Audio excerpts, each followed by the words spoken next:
Kozhikode രാമനാട്ടുകരയിൽ paint കടയ്ക്ക് തീപിടിച്ചു. Ramanattukara airport റോഡിലെ പെയിന്റ് കടയിലാണ് വൻ തീപിടുത്തം ഉണ്ടായത്. അഗ്നിരക്ഷാസേനയുടെ 3 യൂണിറ്റ് സ്ഥലത്തെത്തി തീ അണച്ചിട്ടുണ്ട്. അതിന് ചില പ്രതികരണങ്ങളിലേക്ക്. 3-ാം നിലന്നാണ് ഇവർ പുക കണ്ടെന്ന് പറഞ്ഞത്. മൂന്നാമത്തെ പിന്നെ സെക്കൻഡിലേക്ക് വന്നത്. അപ്പോൾ ഫയർ സർവീസും മറ്റൊക്കെ വിളിച്ച് ഫയർ സർവീസ് താഴത്തും അതിന്റെ മുകളിലും, ഫസ്റ്റ് ഫ്ലോറിലും സെക്കൻഡ് ഫ്ലോറിലും. ഏറ്റവും കൂടുതൽ സ്റ്റോക്ക് പെയിന്റ് സ്റ്റോക്കാണ്. ഏറ്റവും വലിയ ഷോപ്പാണ് രാമനാട്ടുകരയിൽ. അത് മാത്രമല്ല, ഇത്രയധികം സ്റ്റോക്ക് അല്ല ഈ സീസൺ ബേസ് ചെയ്തിട്ട് നമ്മൾ നേരത്തെ ഇവർ പർച്ചേസ് ചെയ്ത് ഇറക്കിയിട്ടുണ്ട്. മാത്രമല്ല, വർഷങ്ങളായിട്ട് വ്യാപാരം ചെയ്യുന്ന രാമനാട്ടുകരയുടെ നല്ലൊരു പെയിന്റ് ഷോപ്പാണ്. അപ്പോൾ ഇത് വളരെ ദാരുണമായൊരു സംഭവം തന്നെയാണ് ഉണ്ടായിട്ടുള്ളത്. അജി കുഞ്ഞുമോനുണ്ട് കോഴിക്കോട് നിന്ന്. അജി, പെയിന്റ് കടയാണ്, കെമിക്കൽസ് ഉള്ള കടയാണ്. അതുകൊണ്ട് തീ പടർന്നാൽ വളരെ വേഗത്തിൽ തന്നെ അത് പടർന്നു പിടിക്കാൻ സാധ്യതയുണ്ട്. നിലവിലെ സ്റ്റാറ്റസ് എന്താണ്? തീ അണച്ചു പൂർത്തിയാക്കിയിട്ടുണ്ടോ? വിവരങ്ങൾ. സുഹേൽ, നിലവിലെ സ്റ്റാറ്റസ് പരിശോധിക്കുകയാണെങ്കിൽ തീ പൂർണ്ണമായും അണച്ചിട്ടുണ്ട്. 3 ഫയർഫോഴ്സ് യൂണിറ്റ് എത്തിയാണ് ഈ തീ അണച്ചത്. മീൻചന്തയിൽ നിന്നുള്ള 3 യൂണിറ്റ് വളരെ വേഗത്തിൽ തന്നെ അവർ തീ അണയ്ക്കുകയും ചെയ്തു. നമുക്ക് ഈ ദൃശ്യങ്ങളിൽ കാണാൻ കഴിയും. ഇത് ഈ രാമനാട്ടുകര എയർപോർട്ട് റോഡാണ്. കോഴിക്കോട് നിന്നും രാമനാട്ടുകര, അതായത് കരിപ്പൂർ എയർപോർട്ടിലേക്ക് പോകുന്ന പ്രധാനപ്പെട്ട റോഡാണ്. ആ റോഡിലാണ് ഇത്തരത്തിലൊരു തീപിടുത്തം ഉണ്ടായത്.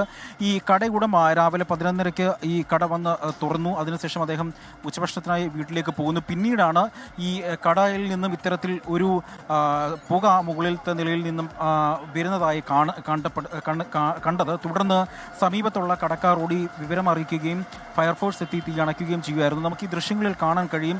പെയിന്റ് കടയാണ്, മുഴുവൻ സ്റ്റോക്കുകളും കത്തി അമർന്നിരിക്കുന്നു എന്നുള്ളതാണ് ഈ ദൃശ്യങ്ങളിൽ കാണാൻ കഴിയുന്നത്. ഏകദേശം 5 കോടി രൂപയുടെ നാശനഷ്ടമാണ് കണക്കാക്കപ്പെടുന്നത്. ഈ തൊട്ടടുത്തൊക്കെ വലിയ കടകൾ ഉണ്ടായിരുന്നു, തുണിക്കടകളും മറ്റ് കടകളൊക്കെ ഉണ്ട്. ഈ രാമനാട്ടുകരയിലെ തന്നെ ഏറ്റവും വലിയ ഒരു പെയിന്റ് കടയാണ്. ആ പെയിന്റ് കടയ്ക്കാണ് ഇത്തരത്തിൽ ഉച്ചയ്ക്ക് 12:45 തീപിടുത്തം ഉണ്ടായത്.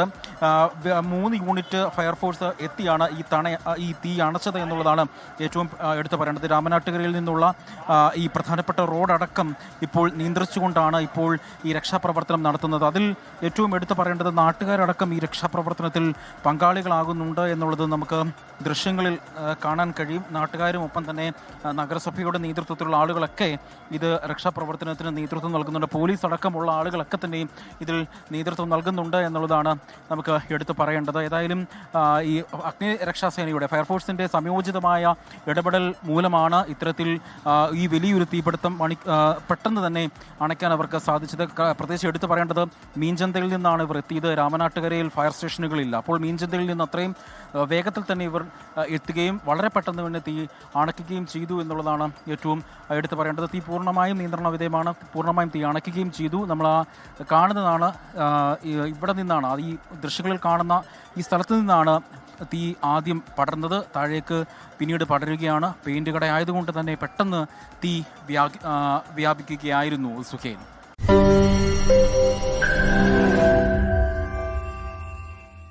ലോകത്തെവിടെയായാലും ഏത് സമയത്തും 24 വാർത്തകളും ഓഗ്മെന്റഡ് റിയാലിറ്റി പാക്കേജുകളും എക്സ്പ്ലെയിനറുകളും വിശദമായി കാണാൻ ഞങ്ങളുടെ യൂട്യൂബ് ചാനൽ നിങ്ങൾക്ക് സബ്സ്ക്രൈബ് ചെയ്യാം.